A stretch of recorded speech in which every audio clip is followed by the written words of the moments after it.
성경 중에는 이 복음서는 4개의 복음서가 있는데 그 중에 3개의 복음서가 공관복음이라고 불립니다. 공관복음이라는 것은 마태복음, 마가복음, 누가복음이에요. 공통된 관점으로 복음, 예수님에 대한 이야기를 기록했다, 이런 점이 바로 공관복음이라는 뜻이죠. 공관복음이 왜 이렇게 마태, 마가, 누가복음이 왜 같은 범주에 있냐면 보통 이게 어떤 패턴과 쓰여진 시기가 비슷하기 때문입니다. 그래서 예수님의 어떤 출생, 예수님의 족보, 그리고 세례 요한으로부터 시작돼서 출발한 그런 예수님의 공생 사역을 쭉 기록하고 마지막으로 예수님의 죽음과 부활을 이렇게 기록하는 일련의 어떤 공통된 관점을 가지고 있어요. 근데 우리가 보고 있는 요한복음은 이런 패턴을, 전형적인 패턴을 따르지 않습니다. 아주 독특한 어떤 관점이 드러나게 되죠. 그래서 마태복음, 마가복음, 요한복음은 같은 범주에 있지만 같은 복음서를 할지라도 요한복음은 다른 관점으로 우리가 봅니다. 그럼 요한복음이 관심을 갖고 있는 어떤 그런 포인트는 무엇일까요? 그것은 바로 예수님이 하나님이시다라는 것에 초점이 더 있습니다. 한마디로 예수님의 인성보다는 예수님의 신성에 강조점이 있는 것이죠. 예수님은 그냥 단순한 사람이 아니시다. 그냥 사람이셨는데 하나님으로 추대된 분이 아니다. 하나님께서 보시고 얘는, 예수라는 사람은 내가 하나님으로 인정하게 하고 인정받은 것도 아니라는 거죠. 그분은 처음부터 하나님이셨다라는 것이 요한복음이 말하고 싶어하는, 사도 요한이 말하고 싶은 강조점입니다. 그래서 이 요한복음의 출발이 다른 복음서들과 약간 다르죠.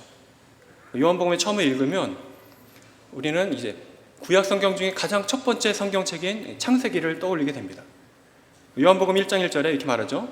태초에 말씀이 계시니라. 이 말씀이 하나님과 함께 계셨으니 이 말씀이 곧 하나님이시니라.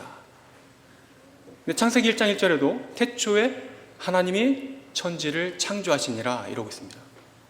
그러니까 요한복음도 마치 창세기처럼 태초에라고 말하면서 그 태초에 하나님이 말씀과 함께 계셨고 이 말씀이 하나님이시다라고 말하면서 우리의 초점을 예수님이 단순히 사람이 아니라 그분이 처음부터 태초에, 만세전에, 창조 이전부터 하나님으로 계셨다는 것을 우리에게 보여주고 있습니다. 오늘 우리가 보고 있는 이 본문도 이러한 같은 맥락과 관점 아래에 있어요. 그래서 예수님이 누구이신가 할 때 태초부터 하나님이셨다라고 이 사실을 쭉 말해가고 있는 것이죠.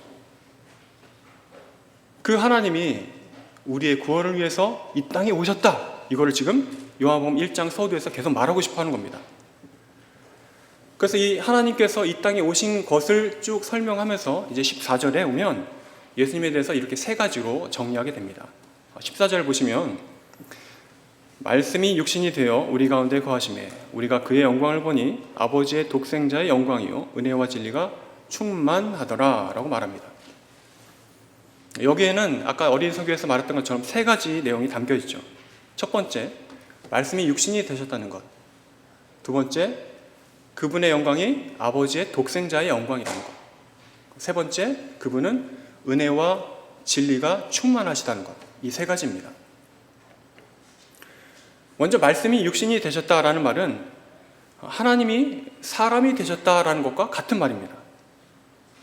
그러니까 이 역사 속에 일어나는 사건 중에 딱 단 하나의 사건이 있죠. 바로 예수 그리스도의 성육신 사건입니다.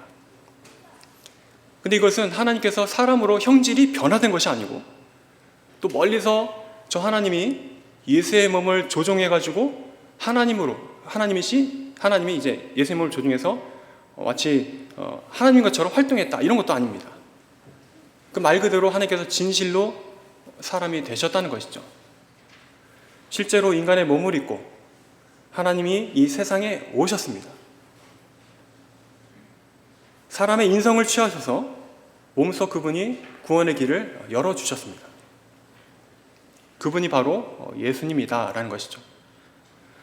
그런 점에서 예수님은 이 세상에 다른 유래를 찾아볼 수 없는 단 하나의 유일한 존재가 되십니다. 그것이 24절의 두 번째 포인트입니다. 바로 독생자의 영광이라는 것이죠. 여기서 독생자란 말은 단순히 외동아들 또는 외아들 이런 뜻이 아니라 유일하신 아들 이런 뜻입니다. 오늘 니케아 신경에서 아까 읽을 때 나온 것처럼 그분은 독생자 이 말은 바로 그냥 외아들이시다, 외동아들이다 이게 아니라 유일하신 아들이시다 이 말이에요. 그러니까 성부와 성자의 관계가 있는데 성부와의 관계에서 이 성자 하나님께서 유일하신 아들이 되신다는 것이죠. 이것이 성경이 말하는 독생자의 의미입니다. 그런데 이때 성자께서 성부에 대하여 독생자라고 해서 흔히 우리 인간관계처럼 성부와 성자 간의 어떤 본질이라든지 영광이라든지 능력에 어떤 무게와 차이가 있다는 말이 아닙니다. 오히려 그 반대죠. 관계상은 성부와 성자로 불리지만 그렇게 구분하여 말하지만 이 두 위격 간에는 그분의 신성과 그리고 영광과 능력에 있어서 전혀 차이가 없습니다. 말 그대로 완전히 동일하신 것이죠. 그러니까 보통 인간관계에서는 아버지가 아들보다 시작이 빠르고 그 끝은 때로는 같기도 하고 서로 같기도 하고 이렇게 차이가 나타나지만 성부와 성자 간에는 시작과 끝이 영원토록 동일하신 그런 완전히 동일 본질이신 관계라는 겁니다. 그것이 바로 독생자의 영광입니다. 그러니까 정리하면 독생자의 영광이라는 것은 다른 말로 하면 그냥 하나님이시다 이 말과 같은 말이에요. 그분은 하나님이시다. 그냥 사람이 아니다. 예수님은 하나님으로부터 이 땅에 오신 분이다.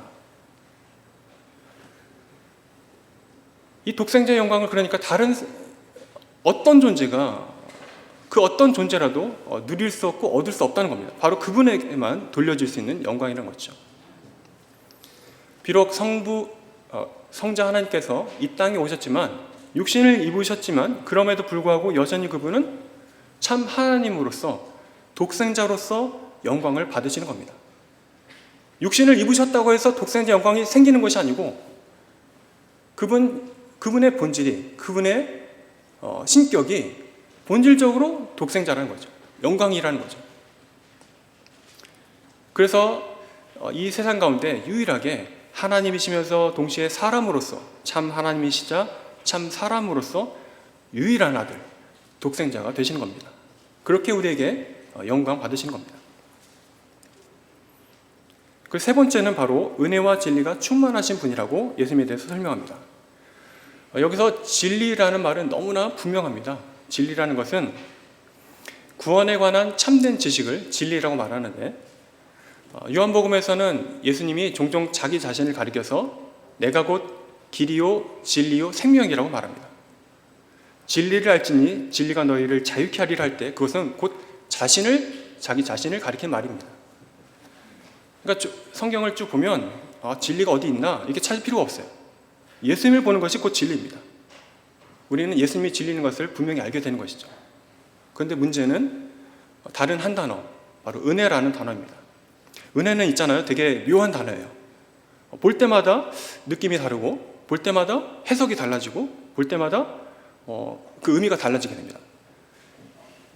은혜는 때에 따라서 다르게 이해될 수 있습니다. 일반적으로 은혜를 말할 때는 저 외부로부터 내가 아니고 저 외부로부터 나한테 주어지는 어떤 도움이나 호의 그런 것들을 은혜라고 칭할 수 있습니다.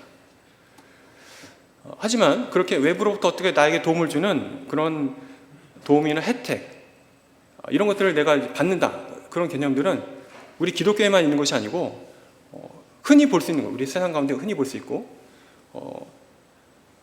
그 어떤 대표적으로 불교에서도 볼 수 있는 용어예요. 그러니까 불교에서도 은혜란 말을 쓰죠. 은혜, 은총, 은덕 이런 말 쓰는데 그런데 중요한 것은 불교에서 말하는 이 은혜라는 개념은 기독교 우리가 믿는 그 은혜라는 개념과 전혀 다르다는 겁니다. 왜냐하면 불교 교리상 은혜라는 것은 보통 부처나 보살들의 도움을 받는 것을 은혜라고 말해요.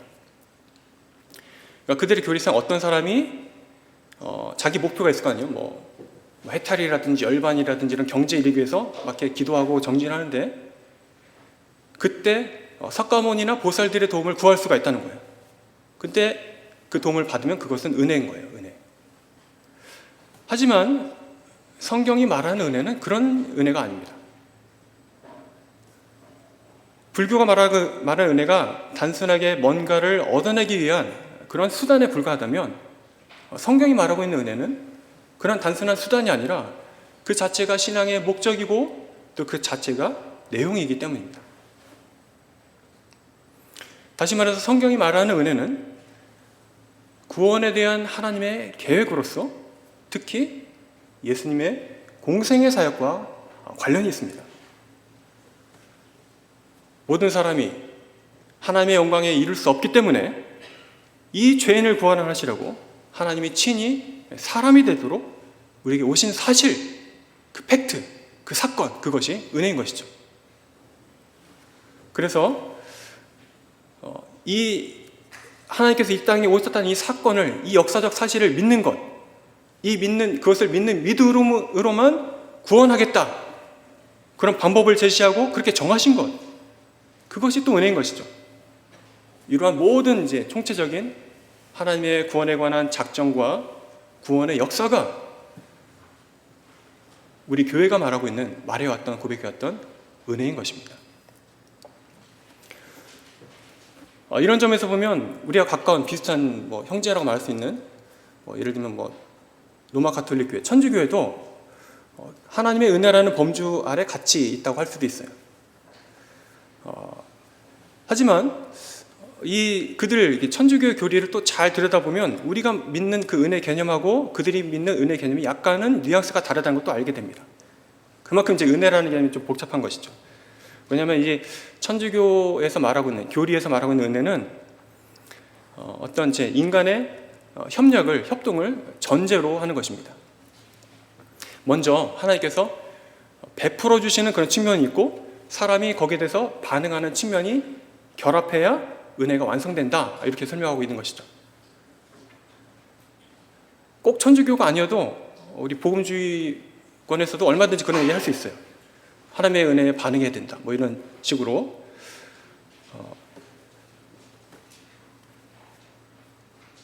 그래서 하나님께서, 그들이 말할 때 하나님께서 은혜를 내려주시는데 믿는 자에게 은혜를 내려주십니다. 그러면 그때부터 그 은혜가 내 안에 주입이 되는 거죠. 그러면 그 주입된 은혜의 역사는 이제부터 본인의 의지에 달리게 됩니다. 하나님께서 은혜를 내려주셨는데 그것을 받고 내 안에서 받아서 열심히 신앙생활을 하면 이 은혜의 효력이 막 나타나요. 그래서 사랑으로 역사하는 믿음이 된다라고 말하게 됩니다. 그 믿음이. 하지만 그냥 그럼에도 불구하고 대충 살고 행함이 없고 그러면 마치 은혜가 없는 것이나 마찬가지가 되는 거죠. 이게 우리 설명이 아니고 천주교 설명이라는 겁니다. 그러면 성경이 말하는 은혜는 어떤 의미가 될까요? 성경이 가르치고 있는 은혜는 내 안에 어떤 주입된 것도 아니고 내 노력과 의지에 따라서 효력이 막 달라지는, 막 크게 파도 치듯이 달라지는 그런 은혜가 아닙니다. 오히려 성경이 말씀하시는 은혜는 하나님께서 주권적으로 일하시기 때문에 반드시 효과를 내는 은혜입니다. 반드시 효력을 나타내는 것이 은혜인 거죠. 택하신 자들을 이끌고 거듭나게 하시고 마침내 구원을 이루는 데에 부족함이 없도록 완전하고 충분한 것, 그것이 성경이 말하는 은혜입니다. 그런 도우심이 하나님의 은혜의 사역인 것이죠. 그 성경은 하나님이 내가 은혜를 베풀 자에게 베풀고, 주권적이잖아요. 긍휼히 여길 자에게 긍휼을 베푸노라 라고 선포합니다. 한 군데만 나온 게 아니에요. 곳곳에 나옵니다. 내가 은혜를 베풀 것이다. 내가 긍휼히 여길 것이다. 반대로 말하면 은혜를 안 베풀면 내가 은혜를 못 받는 거죠. 긍휼히 여김을 못 받으면 긍휼히 여김을 받을 수가 없습니다. 근데 하나님이 그렇게 하신 거잖아요. 마찬가지로 바울도 너희가 그 은혜를 인하여 믿음으로 말미암아 구원을 받았으니 이것이 너희에게서 난 것이 아니요 하나님의 선물이라 라고 말합니다. 내 협력에 의해서 반응해서 역사를 내는 것과 관련이 없는 거예요. 하나님께서 주시는 거예요. 일방적으로, 주권적으로 베풀어 주신 겁니다. 그게 성경이 우리에게 말씀하고 있는 은혜인 것입니다. 그러니까 이런 측면에서 보면 은혜라는 것은 단순히 내가 느끼는 순간순간 느끼는 그런 주관적인 경험이나 개인적인 감정이 전부가 아닙니다. 정말로 성경이 우리에게 들려주고 있는 그 은혜에 관한 얘기는 결국 이거예요. 하나님의 구원이다. 하나님의 진리다. 하나님께서 죄인을 구원하시려고 이 땅에 오신 바로 그 예수님이 자신에 관한 얘기다. 이것이 바로 은혜라는 겁니다. 이런 얘기, 하나님의 구원, 하나님의 진리, 죄인을 구원하시러 오신 이 모든 얘기, 이걸 다 합치면 뭐가 되죠? 바로 복음이 됩니다. 그러니까 복음이 곧 은혜인 것이죠. 그래서 그 다음에 14절부터는 이제 그런 얘기를 한 거예요. 그 다음부터는 곧 복음에 대한 얘기를 풀어갑니다. 그래서 예수님이 은혜와 진리로 복음 그 자체로 오셨는데 이전의 율법 시대와 어떤 차이가 있는지를 간략히 설명하면서 풀어가고 있어요. 그래서 이제 15절부터 보면 예수님께서 오신 그 등장의 의미를 이렇게 설명하고 있습니다. 15절 보시기 바랍니다. 요한이 그에 대하여 증언하여 외쳐 이르되 내가 전에 말하기를 내 뒤에 오시는 이가 나보다 앞선 것은 나보다 먼저 계심이라 한 것이 이 사람을 가리킴이라 하니라. 세례 요한이 증언을 이렇게 했어요. 내 뒤에 오시는 이가 나보다 더 앞설 것이다. 왜냐하면 그분이 나보다 먼저 계시기 때문이다. 라고 이렇게 선포했어요. 예수님 만나기 전에 이미. 근데 이제 사도 요한이 그것을 설명해 줍니다. 그때 세례 요한이 이렇게 증언했던 것은 바로 예수님에 관한 얘기고, 왜냐하면 그 예수님은 하나님이시기 때문에 앞선 분이다 라고 이게 풀어주는 것이죠. 그 하나님이 우리 가운데 오셨다라고 말하는 것이죠. 그래서 그것이 하나님의 은혜입니다. 16절도 같은 말입니다. 16절에 우리가 다 그의 충만한 데서 받으니 은혜 위에 은혜로라 라고 말하죠. 여기서 은혜 위에 은혜로라, 은혜 위에 은혜라는 말을 직역하면 은혜를 확 덮는 은혜입니다. 은혜를 덮어서 완전히 감싸 안는 은혜인 거죠. 그럼 이게 무슨 의미일까요? 이게 두 종류의 은혜가 있는데 한 종류의 은혜가 다른 한 종류의 은혜를 완전히 능가한다는 뜻입니다. 덮어버린다는 거죠. 쉽게 말하면 앞에 말하는 그 은혜는 앞에 말하는 은혜를 율법이라 한다면 뒤따르는 은혜는 바로 복음에 해당합니다. 복음이 율법을 완전히 능가하는 것이죠. 덮어버린 거죠.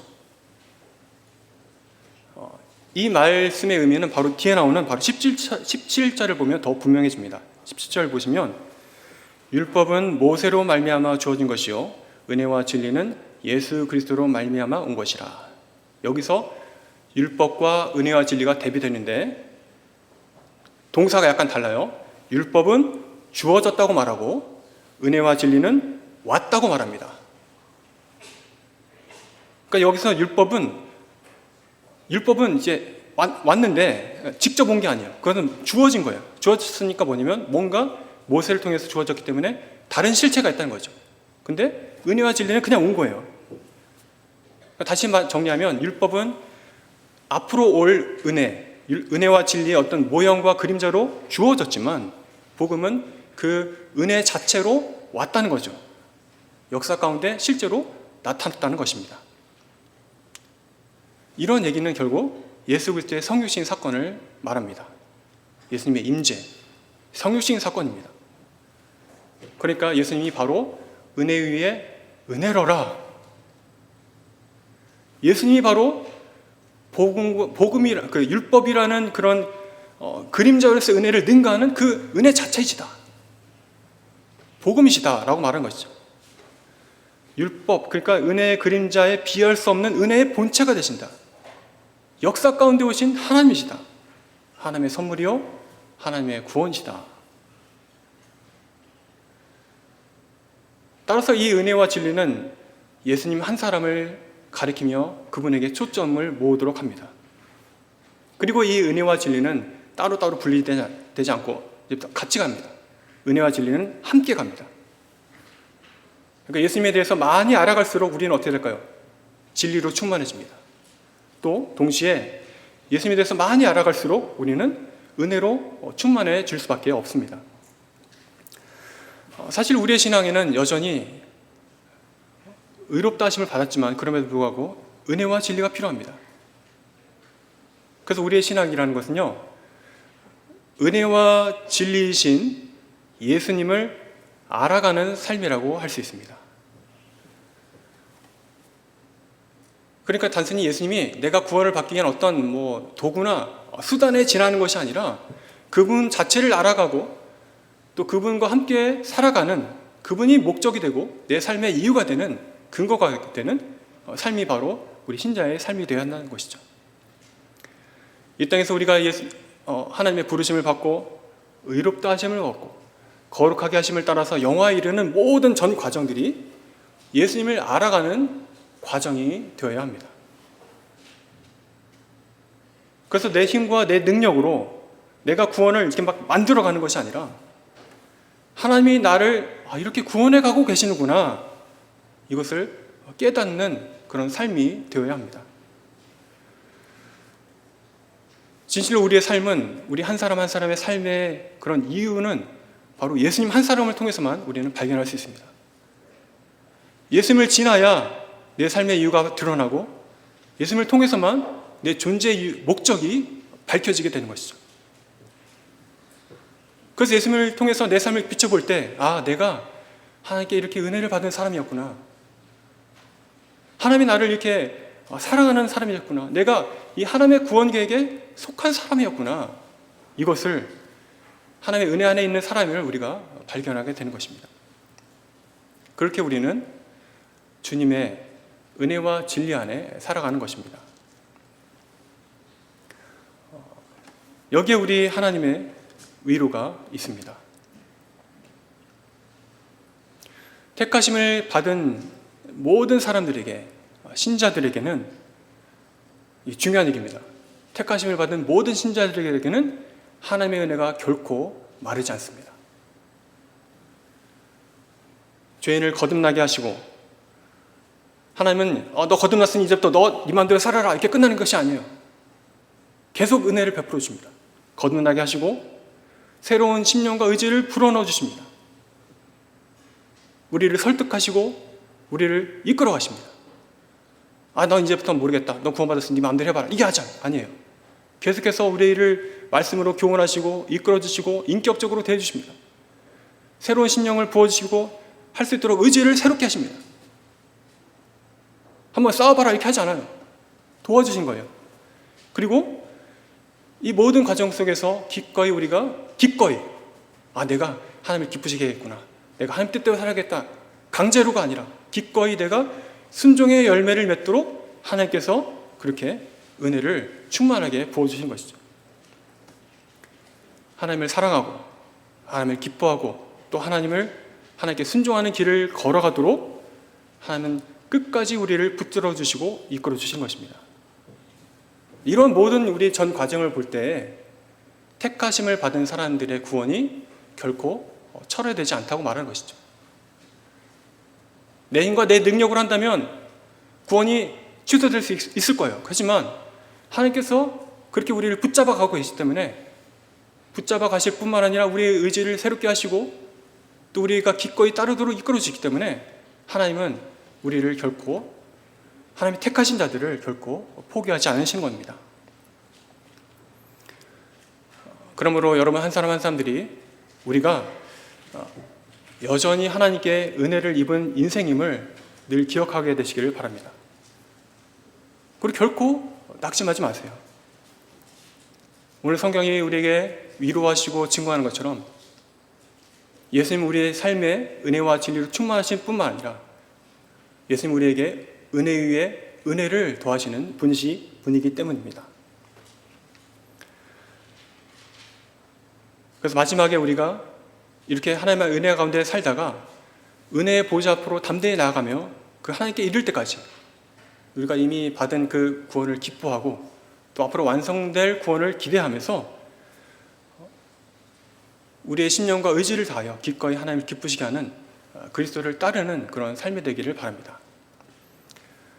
이러한 그리스도를 동행하는, 그리고 구원의 은혜와 진리로 충만하게 되는 그런 삶으로 하나님께 감사와 영광을 돌리는 그런 삶이 되기를 주님의 이름으로 소원합니다. 기도하겠습니다. 하나님 감사드립니다.